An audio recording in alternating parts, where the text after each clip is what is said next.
Hey guys, it's Kelsey. I'm back with another scrapbooking process video. I actually have a single today instead of a double layout.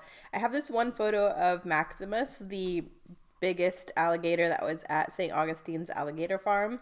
He has his own little enclosure with his girlfriend, and I really like this enclosure because there's an underwater section that you can go and see him while he's underwater. So that's just a picture here of me doing that. And I just wanted to document it. I really like the colors with the water, the bluey greens. I thought it went really well with this collection. So I really wanted to try to use some blue and greens as well as some of the scraps. With the bluey greens, I thought my scraps of this orange just looked really nice. It added some contrast. And then I'm pulling in some neutral journaling cards and some other cut aparts that are in the color scheme. So I'm just starting by building a cluster over here. I went ahead and matted the picture on white. I layered it on that tan journaling spot, and I'm just trying to layer up all the colors I want to use. So I have the chunk of orange in the background. I'm layering in some green and some blue to go with the papers I'm planning on being the background. I really wanted this stripe to be the background because the greeny blue paper is more, it reads more as a solid, and I really wanted some pattern on this paper because none of the other papers I'm really using are a pattern. So definitely using the stripe as the main background. And then before I kind of get to that, I'm going to go ahead and create a little cluster in the lower left-hand corner to kind of offset what I have going around the photo. So again, just trying to pull in a lot of the same elements. Instead of a white mat that I have around the photo, I'm using a glassine bag. I have this little multicolored tag that has all the colors in it. I'm pulling in, sorry if you can hear Jack smacking, stop. He's laying on my feet and trying to be in the voiceover. But yeah, so pulling in my orange, pulling in my green, my blue, just trying to make sure all the same colors that are around the photo are down there in that accessory cluster so everything is balanced. This is where I figured I really needed to do something with the background. It was still just reading too flat, wasn't interesting enough. I recently saw a sketch on one of my Facebook groups and I tried to go back and find who it was and I could not find it. But I just remember there was a torn section in the middle of it, and I thought that would be a really cool way to implement my green paper by just tearing a section out from the blue and white stripe and having that green section in the middle. Just for a little bit of interest and to make that green a little bit more prominent.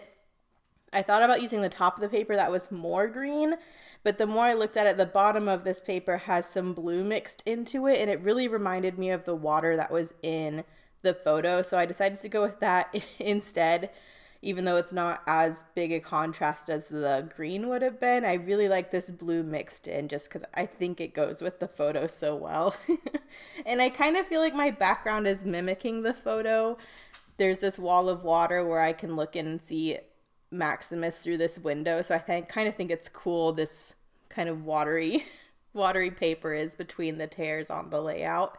And now you can see I'm just repositioning everything where I had it and committing, so I'm going to start gluing stuff down.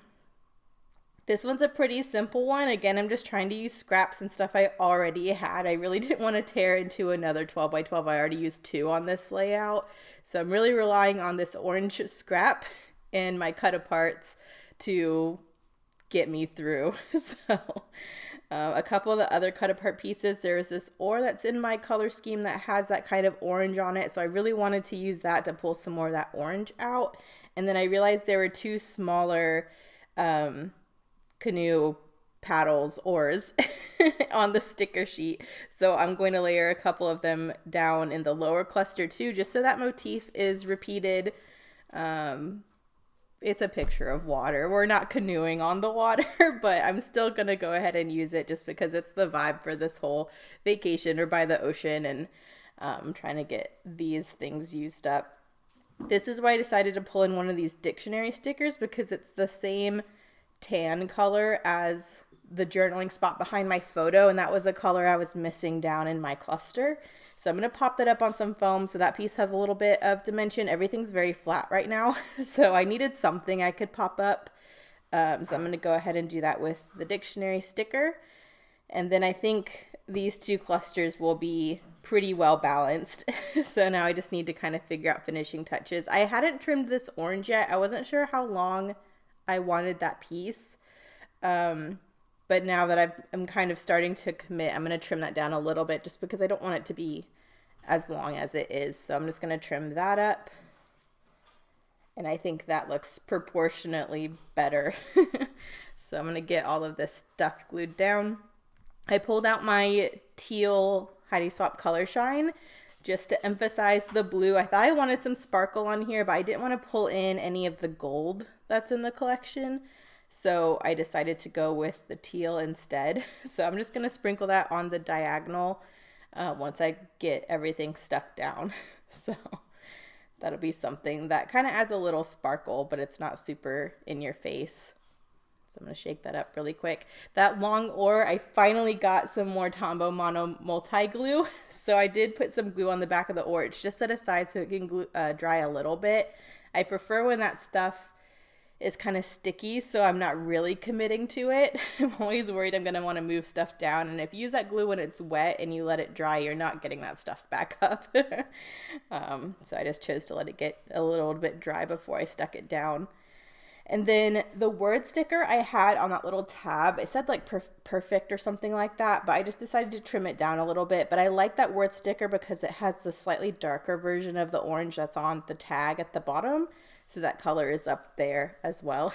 And then for my title, I didn't want anything big, but I did just want to put Maximus's name. So I'm just using these thickers. I think they're Paige Evans. But these little white foam stickers I think are so cute. So I'm just spelling out Maximus at the bottom of my photo. Again, I'm out of A's, so I'm just using a V upside down. And I love doing that. I just feel like it works. You read it as an A, and then that way you're not wasting all of your V's. But yeah, so there's my title. I'm going to do some white Nouveau drops in a couple different areas, and then I think I'm done. So I'm just doing kind of a visual triangle around each thing. So a visual triangle around my cluster, and then a visual triangle around my photo, just so there's 6 little pops of that white, which again adds a little bit more dimension, which I like. So yeah, that's pretty much it. Here are the close-ups. Thank you guys so much for watching, and I will see you in the next one. Bye.